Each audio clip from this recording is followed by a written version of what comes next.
Okay, everyone. So we're live, Georgia. Okay, all ready to go. Here come Shane and Dave. Let them have a seat.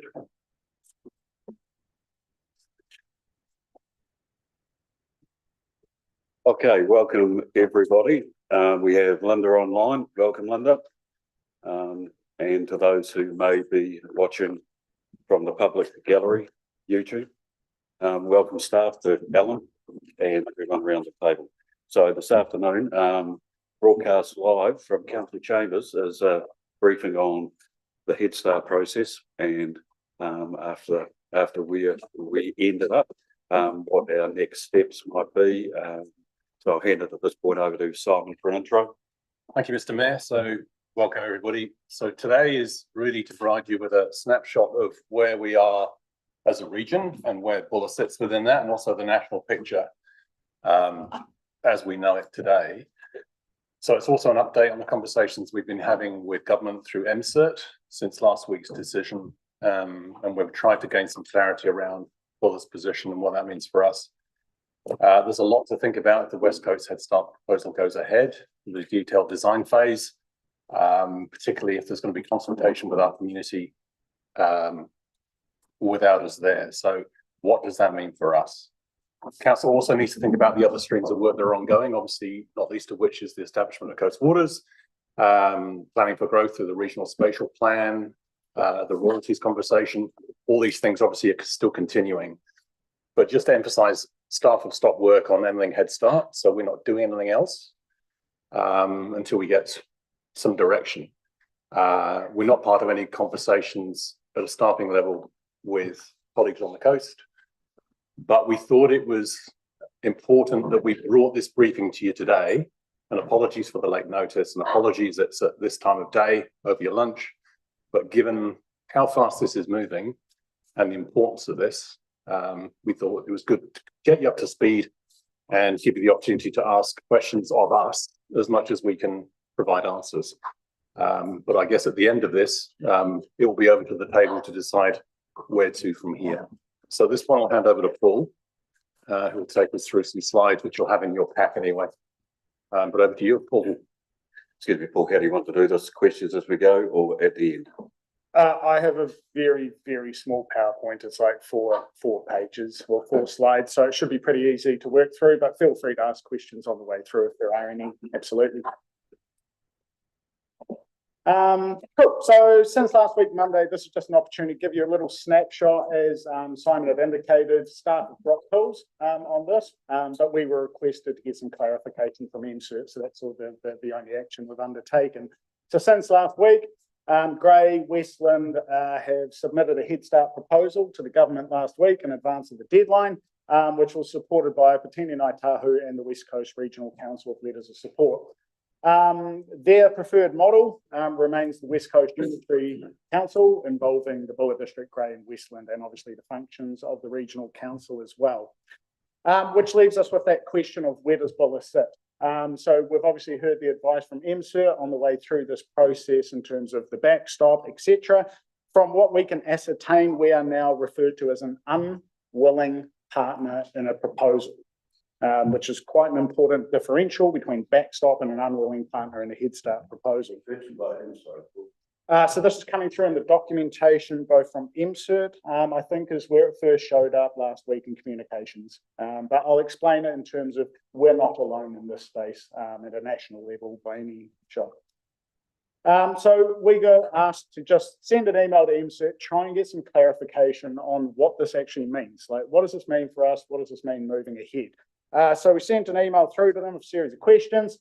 Has Buller defaulted to the backstop process by not supporting the proposal?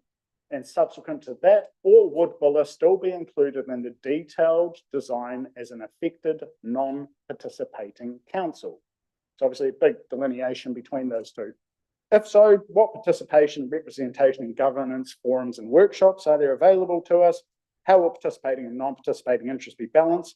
Would Buller transition on the Head Start timetable of October 2028 prior to the local body elections, or would the backstop framework come through? So those were the questions that we presented to MCERT. We got an email back basically saying, I'm very sorry, but we can't give you that clarity at this moment in time. So Cabinet will be determining which proposals move forward and how they move forward. It is now a Cabinet decision, and I think it's the first week of next month that comes through, from my understanding. If councils are in Head Start, Cabinet will also determine the scope and approach of affected councils, including those that did not support a proposal. So this is where Buller, I guess, for the next stages will be decided at a Cabinet level. MCERT will be in touch basically as soon as possible. It was a very, very brief, lightweight email we got in response, basically saying we're assessing proposals. It's up to Cabinet now what happens and what moves forward. As I said, we are not alone. So we've discussed throughout the last 6 months that this has been, and specifically in the Head Start context, a very fast-paced piece of work. So to reorganise the entire country's local governance and come up with those models in a short time frame has added a lot of pressure points in many parts of the country. So I thought it was just useful to quickly go through this, just provide a bit of context. So you can see that the teal colours are people that have put a Head Start proposal forward. Remembering again, putting a Head Start proposal in doesn't mean that it is accepted. So there's still a set of criteria and expectations from Cabinet and the government in this space. I think the next one is probably where it gets more interesting. This shows you the clusters. And if you don't mind for a second, it's probably a bit easier if I just stand up quickly and explain this. So you can see Northland as an example. You've got the Far North and Climate Aid Councils have put a Head Start proposal forward, and the dotted line, however, as you see, they're an unwilling partner. That's a lot different than Hawke's Bay. It's just got a proposal by Central Hawke's Bay Agency, which doesn't include Wairoa that early in the process. For the West Coast, we're the same as Northland, i.e. 2 councils have decided to put ahead and 1 has not, leaving us as an unwilling partner in a Head Start proposal. And these are the ones where there are 2 or more competing proposals, which by default shouldn't make it past MCERT based on the information that we were provided by MCERT about competing proposals and bids. Yeah, absolutely. So MCERT has advised us the whole way through, there is a proposal to put forward. If you put forward multiple proposals, you're not in Head Start. So they have put them in, but that doesn't mean they're accepted. So that was the delineation we've been told by Head Start and the project director the whole way through. If you do that, you're not actually Head Start ready. You're not part of that program. Hence, the one option put forward.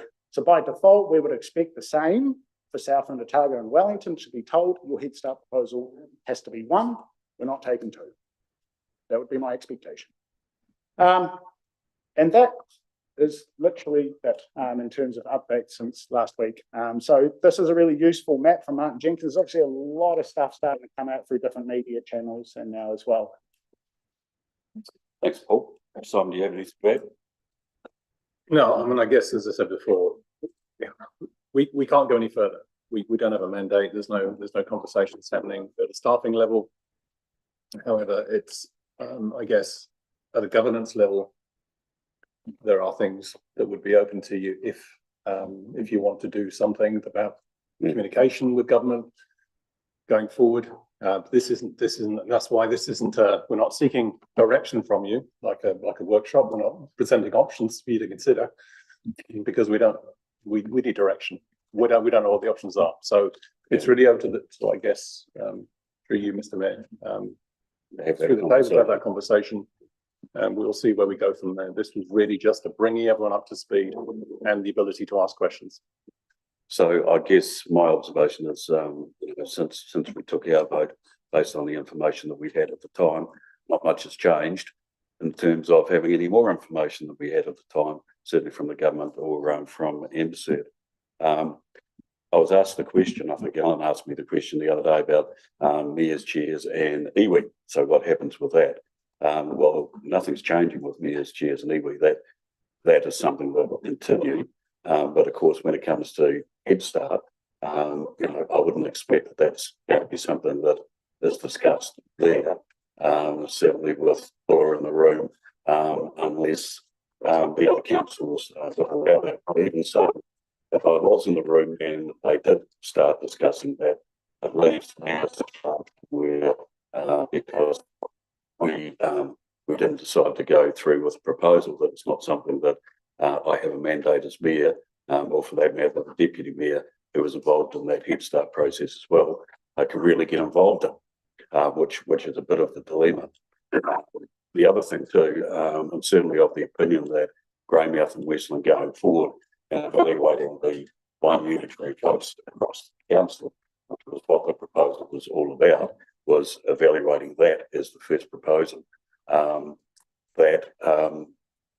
How we will actually have the influence into that.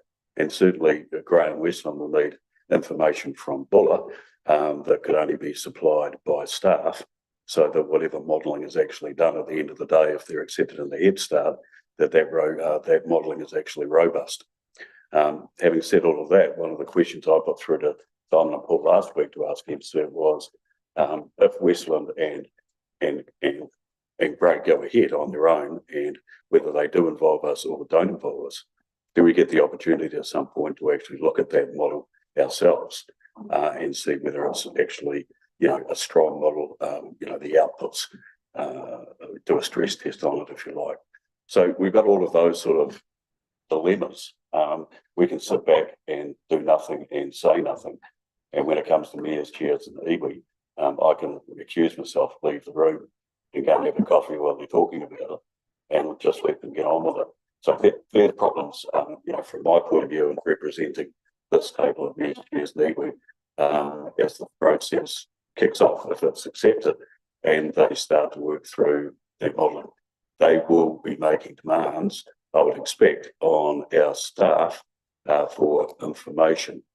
Now, we haven't given our staff any sort of mandate to participate or those conversations. So what comes out of a model at the end of the day, who knows what that will be if we don't have some form of representation. So yeah, I just want to make it very obvious to the table that there are other obligations that we have to interact with other councils on the coast. There's a number of different processes and agendas that we on a daily basis have conversations with regional council and other councils. So those topics are relevant for the types of work they're doing. Just want to say to the councillors, if you see us in other forums we were engaging, it's not in the Head Start process, it's in other capacity of our roles as staff council. yeah. Thanks for that, Simon. And just before I sort of hand it over to you guys, certainly the Deputy Mayor has come up with a suggestion that we should perhaps think about sending an open letter to the political parties, just spelling out where we actually stand in this process after the vote that we took. And that's something that I'd like to sort of pick up on and discuss as well. Shane, would you like to talk to that at all? Not really. Well, I guess it's just that I think that the process in itself was not a great process, and the fact that we had a 5-5 council. What's that? Star Wars, Dave. Yeah, so I just thought maybe it would be a useful thing to do. The other thing that I thought we could do as well is use, when we have further, well, I guess it depends who gets in government, is use LGNZ to get some advice, because we have obligations under the Local Government Act as well. And so, yeah. Just I think it's the last 24 hours, Simon, that LGNZ is, they've sort of popped up and they've asked for some information. Yeah, they've asked for information, but I think that what we want is some advice from them. But I don't think we can do that until we know actually where we stand. Yeah, well, I think what they're actually doing is they're collating information to put themselves into that space. We'll certainly hope that they are, because we're not going to be the only ones who are leaning on them for some advice. And this is one of the benefits of actually paying to be a member, is that there will be a lot of legal work that has to be done there. As we're a member, they will be doing that work, and they'll be doing it for whichever council puts their hand up and says, this is the sort of understanding what we want, which I think is a really, really good thing. But anyway, I haven't got anything more to say at this point. So why don't we just, how do you feel about going around the table and everybody having their input? Phil? Yeah, look, I would appreciate that. opportunity, but just in response to what you've indicated, Deputy Shane, have we given any consideration to asking candidates to come and address council? It's not an unusual thing. In fact, you'll be aware that regional council did exactly that. I think there would be some benefit to us in asking them to come and address us on all matters, but obviously to include their reaction to this proposal. I think that would give us some helpful additional information. Personally, I think that'd be a good idea. Paul?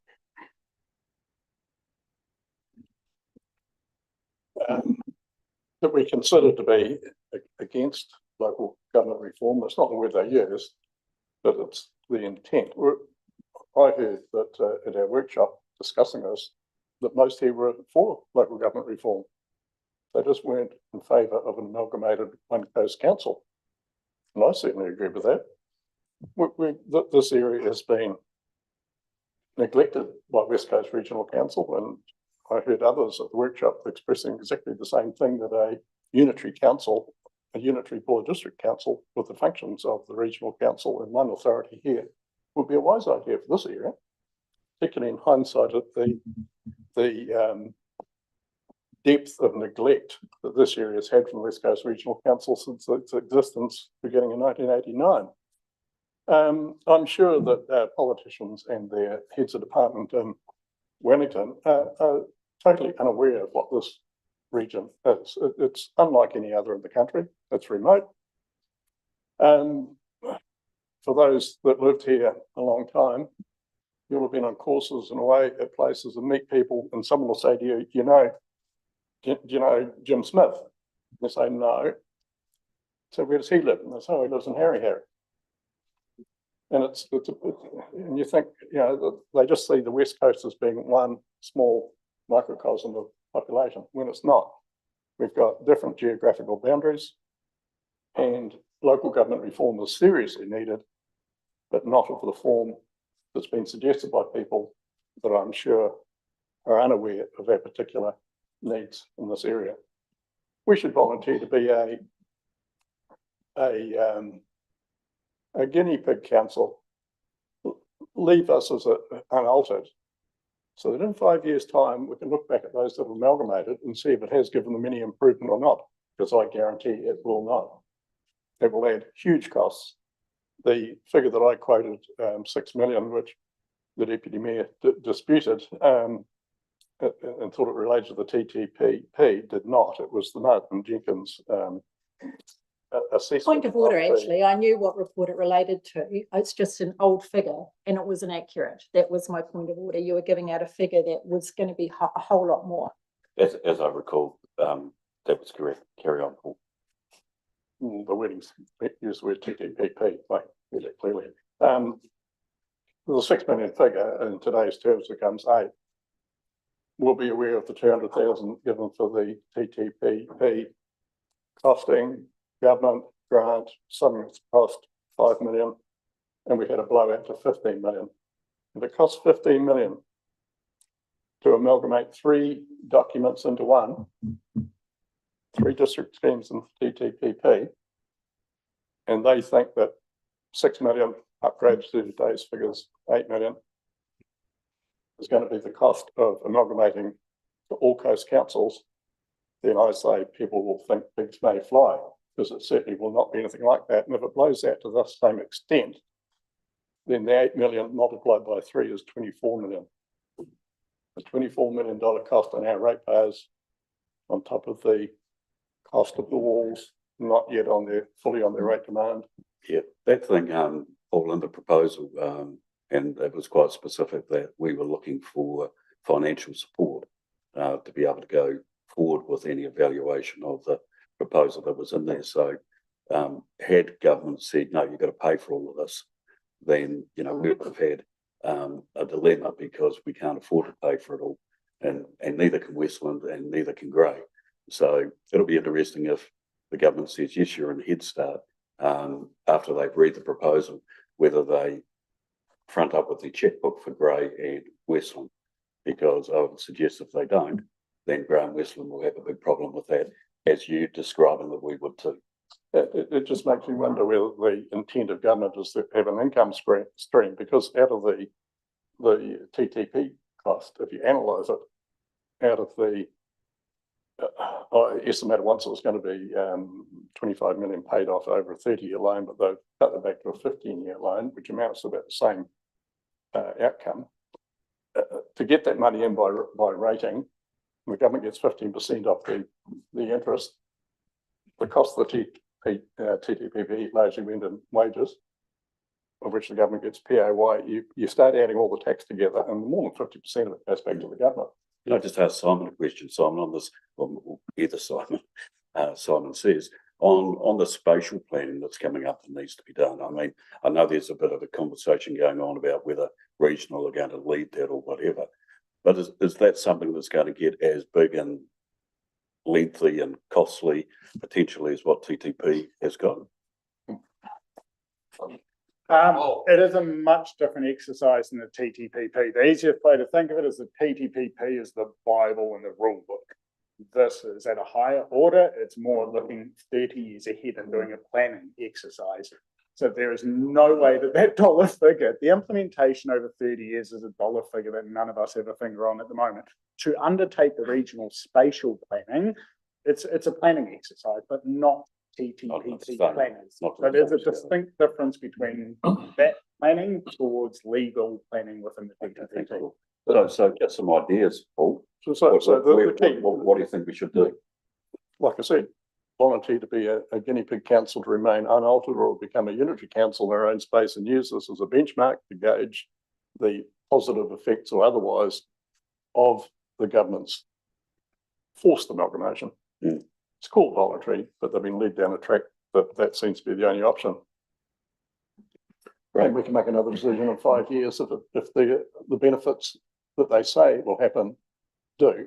Okay, I've made a note. When the history says they don't. Need to keep moving on. Phil. Yeah, thanks. I'm just aware of your idea about round table.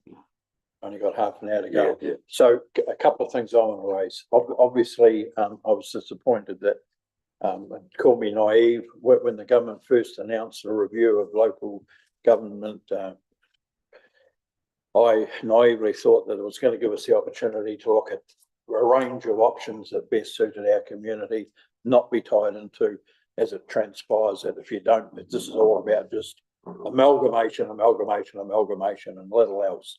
Very disappointed that we didn't get the opportunity to explore other further means of reviewing local government.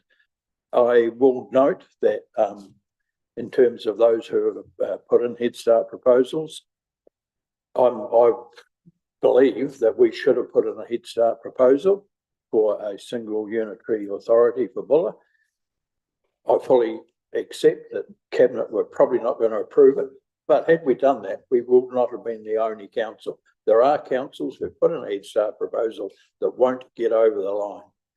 Why would we do that knowing it won't pass muster? Well, it would demonstrate that we are a willing partner in reform. I would also just quickly ask, what level of conversation have we had with other neighbours? I note that neither Tasman nor Nelson have put in a Head Start proposal. For all we know, the government's going to require an amalgamation there, and there's already been some noise that may be the case. Just because they're already unitary doesn't mean that they will be excluded from the backstop process. Can I ask Simon to answer that question, Phil, just on Tasman? So I did have some initial conversations, and they were just conversations with my colleagues and the CEO at Tasman, and also with the CE at Nelson. But there was no interest, given the size of Buller. It was there was no interest in exploring anything further. This is prior to the formation of the outline proposal. So it was just a Well, yeah, that's interesting, but no, we're not interested in proceeding with Buller. But it was a conversation that was going to happen, I think, around, it was going to be mentioned by the CE with their council, but it was a very lukewarm response that I got. Yeah, so thanks, but you know, I believe the conversation should have been on another level completely. I believe our mayor could have had conversations with Mayor Tim and Mayor Nick. It's an interesting observation.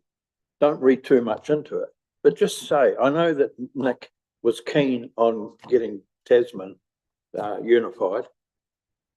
The way these things work, just say that we'd gone to Nelson and said, well, look, we'll join in with you and we will propose with Nelson to form a top of the south, which would include Nelson and Buller. Nick might have seen that as an opportunity to grab Tasman and said, yeah, we'll put in a Head Start proposal and Tasman by default get carried along, just as it looks like we will be with the coast. Just saying, throwing it out there, because one of the final thing I'll say, I think there's a lot of merit in the idea of catchments. And you know about the Buller catchment. We could easily have gone to our northern neighbours and said we want to be involved. It might have been giving up a little bit of our southern area, Greymouth catchment back down south. But I believe that we should have been given more opportunities to investigate other possible ways forward. Right. Thanks, Phil. We're going to move around quickly. How long have we got? Oh, we got 30 minutes, haven't we? So Ray was next. Yeah, just aware of the lack of time. Look, I agree with quite a few of the comments that have already been made. I think we should just step away from the Head Start process and look at doing the things that we would have been doing anyway, I believe, and I'm following on from what Deputy Mayor Shane is saying here. During the election campaign, it is actually a good opportunity for us to engage with political parties and get involved with general discussion. As has already been said, we would probably have always proposed a wider review of local government than the Head Start process ever provided. There's lots of big issues. There's lots of things that are already happening that we need to review. So there's local water done. We need to know what's happening there. There's been mention of the combined district plan. The whole relationship between local government and central government and the future of regional councils, which was an issue with or without Head Start. I know I, for one, came onto this council believing very strongly in the unitary model for Buller. So Head Start is, to my mind, is a distraction. We would be doing these things anyway. We would be engaging as much as possible in a real discussion, a wide-ranging, genuine, evidence-based discussion about the future of local government. Yes, that's definitely what we should be doing. And Teresa should say that, because before all of this came out, before it was thrown on the table by government as policy, you know, rather than as law, you know, I remember we had the discussion about how the districts were already working together, for example, through the CEs. And would it be fair to say, Simon, that where any of the three districts, you know, have a need or there's an opportunity to work together or share something, then you actually identify, you have a monthly meeting with your other CE colleagues? Yeah, I mean, having worked in other regions, I think we, as CEs, we get on exceptionally well. It's and it's not, we have weekly meetings, if not daily. There's always something going on that cross borders, so we do work well at an operational level. So it's Thanks. And that really segues into the second half of what I was going to say. So thanks for that. Definitely we should be maintaining our lines of communication with our neighbours, as Phil says, our neighbours to the east as well as our neighbours to the south. And while I would prefer to just move on from Head Start, I'll make the point that it is now entirely possible that the West Coast councils, Grey and Westland, may be looking at things in a slightly different light. Now that we've made our position clear, they might be saying, oh, wait a minute, maybe there's a different way that we can look at the world. So I would like to think that there is an opportunity for us as councillors to communicate with councillors in those two councils about what the future might hold, how we might be able to work with each other, what sort of shared services there might be. But I have to acknowledge that the full picture is not available to us. We don't exactly know what the future direction is around those responsibilities that currently lie with regional councils.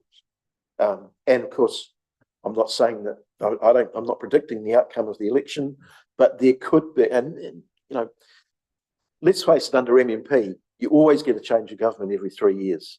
Even if National is the leading party in the new government, it will be a different government. It always is under MMP, and that very fraught relationship that they have with the other parties could actually change the whole dynamic. Yeah, cool. So we've got to just keep our options open, be outward looking, and I definitely agree. We've got to be highly engaged with LGNZ. So in terms of picking up on all of that, Ray, in terms of my engagement, either through Mayors Chairs and iwi or, separately with the different mayors, they may or may not want to talk about what's happening with Head Start, what they're doing, what they may need from us, et cetera, et cetera. And my feeling is that all it needs to be involved through me at those situations, at those discussions, because at some point they're going to come back and start making demands on Simon and his team for information. But you see, Simon doesn't have a mandate to engage with them beyond this point either, which is a bit of a dilemma. Okay, and my very final point, so I keep thanking you for your Oh, that's right. yeah, I agree with you at Mayor's Chairs level, iwi level, but I think also at council level, we were prevented from doing this under Head Start for whatever reason, bizarre. But now that we've moved out of Head Start, I would love us to have the opportunity to be sitting down and talking with those other councillors. I think when you use the word prevented, there was no cunning or sinister plan or behind all of that. I think it just came down to how many days there was to get everything done that needed to be done. And I think deputies, or it might have been Phil, suggested a hui with all of the councillors, or it might have even been suggested, by your group as well. But the reality was, with the compressed time frame, it was difficult to line all of that up. But good points. Thanks a lot, Ray. Anybody else got some thoughts? Councillor Hangston. Oh, yeah, I'm turned on. Thanks. Right. I'm just going to address the elephant in the room before we get too much further. The reality is, and I take issue with what Ray said, we've made our position clear. No, we haven't made our position clear. At the moment, we're split down the middle. Our vote suggested that, and that's the way we are. But I think what we need to do first and foremost is agree a way forward. We're never going to change each other's thinking on the vote, and I don't want to relitigate it.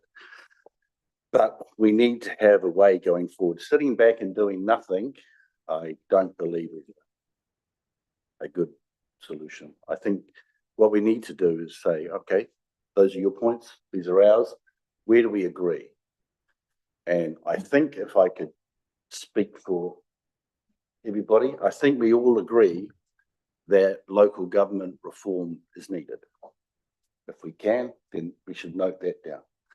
Then I think the other thing that we need to agree on is that any local government reform should take cognizance of the special circumstances that the Buller district and the communities within the Buller districts find themselves in.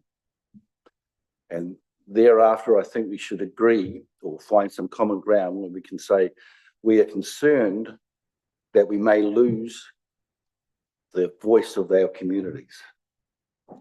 I mean, I'm trying to get where we agree on, because we know where we disagree at the moment, but where we agree on. And I think we also agree on the fact that this has been too rapid a process for us to really do due diligence to it. And I think the other thing we need to agree on, or we may have agreement on, is that we still need to engage our neighbours and be involved in the process. I mean, if we sort of work on that basis of where we have common ground, and if we could expand from that, that will save us driving ourselves into the two camps from our split down the middle. I think there's some good ideas out there, but I think some of them are clearly not attainable. Paul, you know, I'd love to be an exemplar. We could give it a crack, but I don't think it stands a very good chance of success, because the government has clearly signalled, you know, it's a status quo is not an option.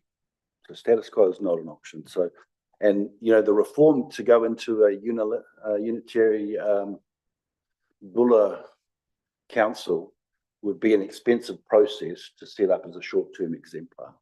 It would have its own expenses. So we need to, I think, have common ground that going forward, we need government financial considerations to manage the change, regardless of whether we're in it or whether we're out of it, regardless of whether we want to be a unitary or a join up with Tasman and Nelson and all that. By the way, which I think, Bill, it's a cunning plan. It's a cunning plan. So cunning you pin a tail on it. Call it a weasel, because you know what? We should have had time to do that. Go to Nelson and go to Tasman, go over to our other neighbours. So I think we can all agree that given one choice was not a suitable choice, you know, unitary West Coast or nothing. We have other options and we should explore those other options. Can I just say, Dave, that just on that, and I'm sure you're aware of it anyway, in terms of that one model that was put in the proposal, it would have been better off. We had some other wording that we proposed too, which was along the lines, instead of putting, you know, one single unitary across the West Coast authority, we were playing around with wording that said, or authorities. Sure. Yeah, okay, but what actually happened was that MCERT said, well, you're not going to get that proposal over the line if you go in with something like that. But at the time, I thought that was quite reasonable. Yeah, sure. None of us like being at the point of a gun being told what to say. And so you've got one choice. Go this way or I pull the trigger. That's pretty much, you know, we had a Hobson's choice. There's no doubt about it. But I think I just want to address one other issue.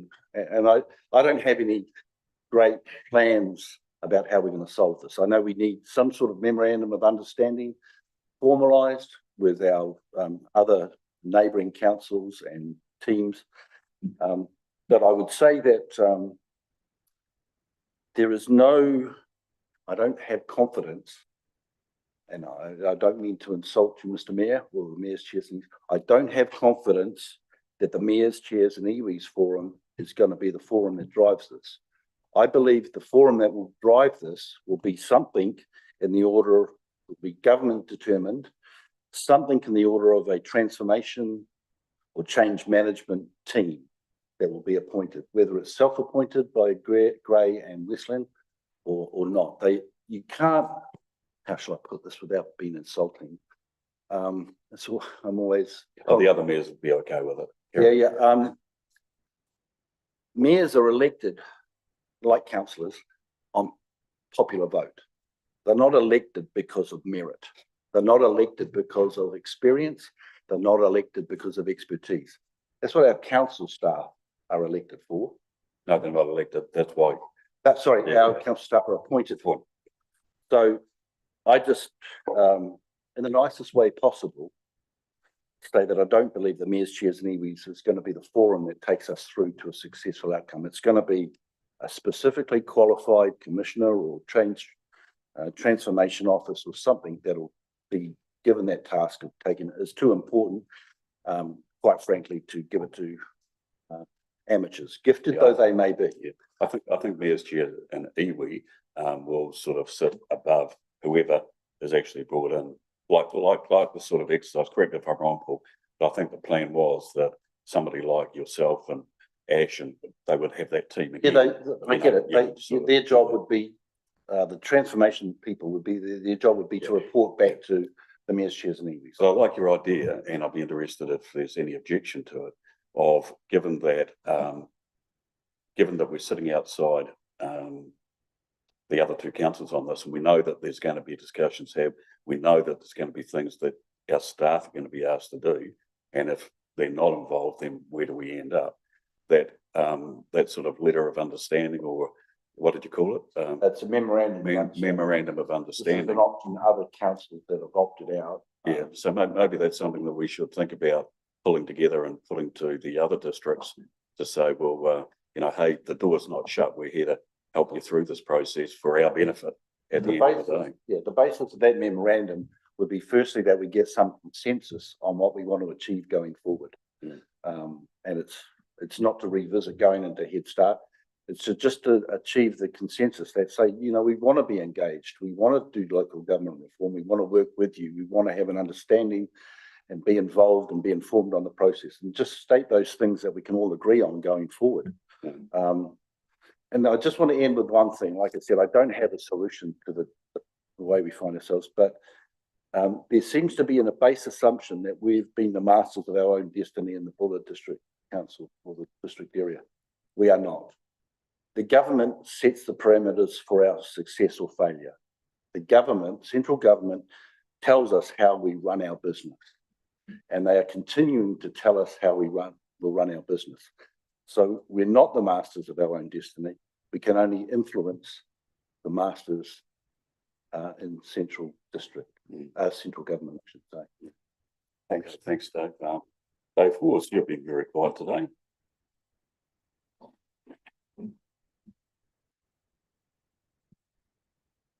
There's a good reason for that. I was presented with a report and recommendations that opened every door, left them open, and depending on proof of concept and financial analysis as to whether they proceeded through the next door.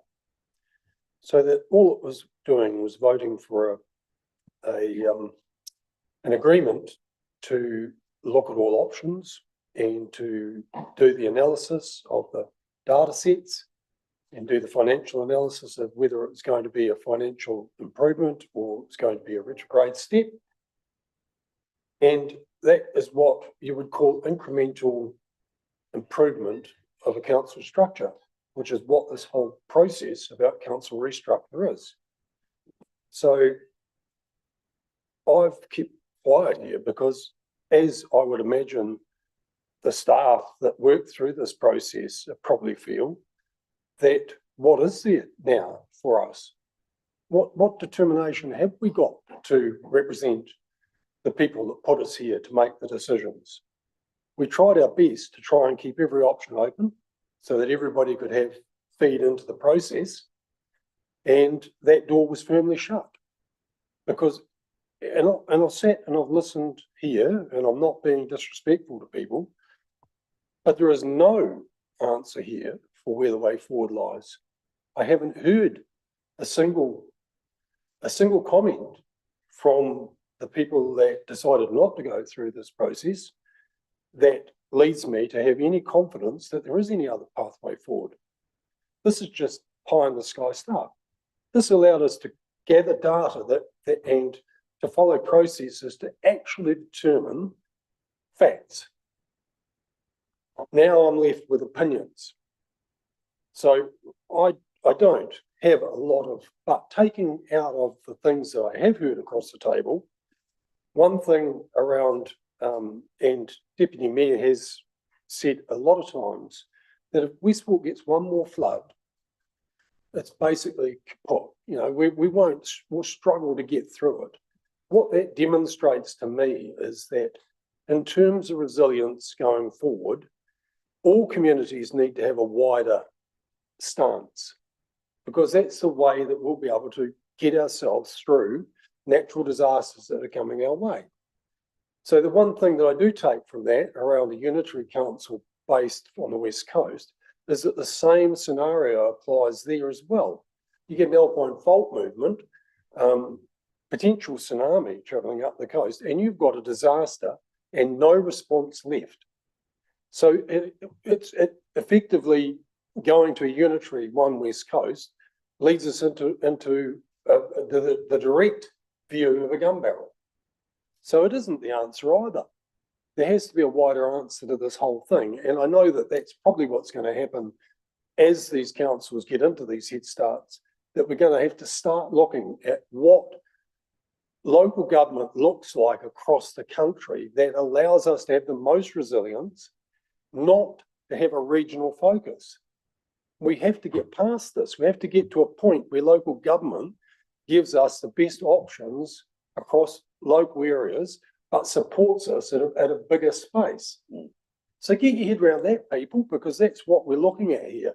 But in terms of this head start process and where to from here, I think it's important that we manage to give our staff some form of mandate to be able to engage wherever they are required, because otherwise we're just going to sit on the sidelines and be a passive participant in what's going to be done to us. In other words, a member in a B&D session where we're going to be getting beaten. Oh, that's interesting. Linda Webb, are you online? Linda? Have you got any thoughts? No, I'm just listening. I thought we weren't going to relitigate. No, we're not relitigating. It's all about ideas about where to from here. So what would you suggest? Well, we've got to wait to see what the government have to say. At the moment, there's no path. That's exactly why we're having the meeting, is to get some ideas about if the government comes out and accepts the proposal, which MCERT have said there's a high possibility that they will. You know, where does that leave us? And if they come out and they say no, where does that leave us? So do you have any thoughts or ideas about? Well, until we have any details from the government, then we don't have anything to go on. We don't, well, we don't actually need the detail from the government as such, but anyway, Tony.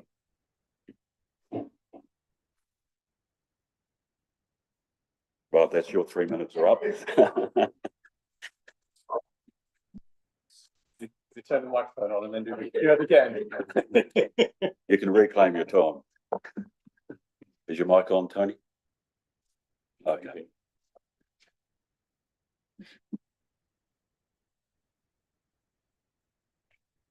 Yep. I suppose we just have to wait, and Linda is correct. We do just have to wait to see what MCERT come back after the government looks at the Head Start proposal from Grey and Westland. We'll just have to wait and see if that gets accepted, because they still haven't accepted that yet. And then after that, where if we have a say, or if we have any input into that, I don't know. I'm just yeah. I was for it. I was for, and you know, we all were keen to enter into the Head Start pathway, but at the end of the day, we just have to. The decision's been made. That's democracy, and now we just have to wait, which is not good, because I don't really like waiting for things. But that's just what we have to do. So I think the government pulled the signalling, or what I've read over the last couple of days, that they're going to be making a decision sometime in September, certainly before the end of September. Is that correct? From my understanding previously on the project group, within 2 weeks of today, essentially, the indications from MCERT will start on the, like whether they've pushed through to cabinet. Understanding second week of September, I think this was what I've heard previously, the cabinet will announce the decision. Yeah, okay. Rosalie, what do you think? I don't have a lot to say, because I made my decision on evidence, and it was clear the evidence that, and communities, and the community I spoke to, but that's relitigating. But just looking forward, I don't believe that we can actually do anything, because here's the government saying thou shalt. And then when it's come to the backstop, they say, I don't know what to do yet. We haven't made our mind up. And I haven't heard one indication that the government has got any idea where they're going, because they say we do not know where we are going. So we can't do anything but wait. My response to that was that I'm not one to sit back and wait for the government to tell us what to do without putting some thought into putting a plan together about where we might want to take it. And I guess that's what our discussion today is all about. Dave? You, Yes, sorry, with respect, I disagree with the last three speakers, and I value your appointment, your opinions, but doing nothing, I believe, until the government tells us what we should do is not the right option. I think we are subject to what they decide to tell us, for sure, and when they tell us in September what their plan is, for sure. But I think they've already signalled, clear signals, this government at least, this government has signalled unitary government on the West Coast. and certainly Minister Jones was quite Yeah. adamant in Reefton. So if we do nothing, we go along for the ride, that's what's going to happen. It'll be done to us. So I think we need to do something, and I think that is at least come up with an agreement on what we would like as an ideal outcome. And table that. So we got some consensus on the table. Otherwise, every council meeting from here on in, people will be relitigating the, Head Start and all that, and expressing their frustration for their side. Let's just agree what we would like as an ideal outcome. And then we can at least have a vision that we can work to. And we can, as Ray said, then we can make our positions clear. This is what we'd like. Well, I think, Paul, you're getting a flavour for what's being said around the table, and we'll try and tie all of this together and come back with, what we think the consensus or not, and where some options might be going forward. Can I just offer the Deputy Mayor a little bit of time here if she would like to take it? No, Ray and then Phil. Well, she might jump in after me anyway.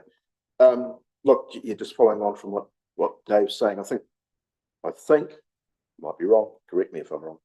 I think the one thing that we tend to be agreeing with around the table is that there is a need for a thorough review of local government across New Zealand, and that would involve something that had much wider terms of reference than the Head Start program had, and realistic timelines and procedures for genuine consultation with players, communities.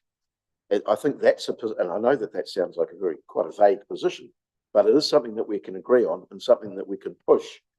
There may well be a new Minister of Local Government within the next few days. There's almost certainly going to be some kind of cabinet reshuffle. Whoever that is, we should be engaging with them. We definitely should be engaging with the Shadow Minister of Local Government, who I believe is coming through Bulla in the first week in October. So there is in general terms, there's a principle around pursuing options, a thorough review of what's happening at the moment. It is unsatisfactory. We all agree with that, but we need to find the parameters for the way forward. Okay, so Phil, we've got 5 minutes. Yeah, so briefly, you can't find some unified thinking on this. Yeah. I don't deviate from my original view, and I think it was shared by many at this table before this even came along, before the government directive came out, that it would be a good idea to have a unitary authority in Bulla. I believe that that should be our stance, and suggest to MCERT that we're keen and to investigate that because of the complexities and size of our region, that we think a good idea is to have two unitary authorities, which is two councils down from the previous four. It's a way forward. It's creating efficiencies, but a unified authority for Bulla that works collaboratively with neighbours both to the east and the south to find ways of working together on many of the issues, such as the local water, etc., etc. If we took that position, I think it would be at least signalling that we do want to move forward. We're not. Thanks, Phil. Okay, so last speaker is Dave Forbes. Yeah, I was the last speaker, folks, but that's how it is. Only because of Reform is only sensible if it benefits the ratepayers. In other words, we're looking for the best outcome for our ratepayers. Predetermining the fact that we might have a unitary authority is not in any way beneficial to our ratepayers. I can't see. I mean, we've been through looking at every option financially, it's just gonna add extra cost, it's gonna add a massive transition cost, et cetera, et cetera, et cetera. What we had determined was that we'd look at all options to see where the financial gains lay, and unfortunately, folks, that's gone. So the only thing I see left is that perhaps the deputy mayor's suggestion of writing and just outlining the position about why we came to a stalemate. And just put that in terms of how the, the process was compressed. It was too time compressed. It was too vague. It was an ill-conceived project that didn't really have the full knowledge to give us. It was being done on the hoof. I think all of those things need to go down, because that was why we ended up having the position of having 5 people for, 5 against. It was because of the process, and we just need to clearly outline our utter dissatisfaction. And I think all 10 of us would agree that the process was not good from a time perspective, from a lack of having a cohesive plan, having rolling out parts of change throughout, making those decisions on the hoof and then passing them down to us. That is what we should be writing about, because that's the only thing that all 10 of us, that's why we ended up split. That's why we ended up in the position we are. And up until that point in time, I have to say that we were working relatively well together. So we've all seen this from a different set of lenses. And I think that's all we can say to those politicians. Thanks a lot, Dave. We're going to have to move on, Tony, I'm sorry. So our time's up.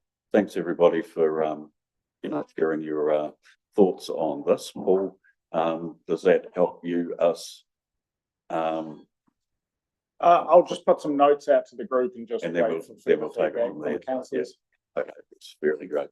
Thanks very much, everybody. What we might do is just take a 5-minute adjournment, and then we'll be into the next workshop, the long-term planning scene setting. So if we can be back at 5, that'd be great.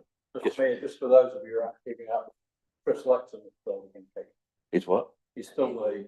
Okay, thanks. Thanks. MP.